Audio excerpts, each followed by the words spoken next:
bokk yi kon gannaaw wàccu liggéey sëñ Moustapha Mbacké moom sëriñ Saalix liggéey bi nga xam ne bàyyi woon na ko fi muy liggéeyal sëñ Tuubaa tam ne woon sëñ Tuubaa ku ko defal loo manut mu defal la lu la jomb te dañoo bëgg lu jomb ñu ko doon def ci ñaari weer yu nekk weer wuñ ko def buñ jëlee wenn weer toggaat ko ci waneen weer wi mu mel ne nag togg yi moo njëkk ci gannaaw bu mu fi bàyyi ko mu nekkoon démb le 2 mars wala ñaari fan ci weeru koor ñu dem jébbar ko si Abdou Lahad Mbacké mi nga xam ne mooy ab xalifaam tey jii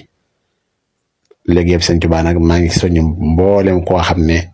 yoroon nga ci liggéey bii di ko liggéey la ci sëñ bi doon daw mooy alali politiciens yi ak alali ko nekkul ab jullit ñu gën ko ca bàyyi xel te itam ñu am pas-pas di ko def ne ko sëñ bëgge woon ndax dafa dugg ci li alxuraan ne wa kalimatullahi hiya al-ulya liggéey bi sëñ Tuubaa liggéey bi yàlla la te ñi nga xam ne ñoo ko doon jariñoo ba tey ñu ngi ci daara ja kon ñu bàyyi leen xel te gën a góorgóorlu takkaat suñ jigi lool ci nekk ay taalibe sëñ Tuubaa yu dëggal seen ko taalibe dafa seene koo jëf ñoo ngi soñ mbokki taalibe yépp di leen bàyyi loo xel liggéey bi xam ne ñor gannaaw wàcc ak sëriñ Moustapha Mbacké moom sëriñ Saalix togg yi nga xam ne daa nañu ko toggaloo ñun njabaru sëñ Moustapha Sylla njiital sëñ Mamour Sylla dem mu ñu yóbbu woon ko ñaari fan ci koor gi fekk fa si Abdou Lahad Mbacké moom sëriñ Moustapha moom sëriñ Saalix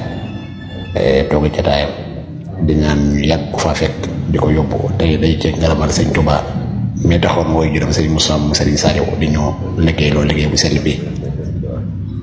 di ñaan itam njabootu sëñ Moustapha Saalix gépp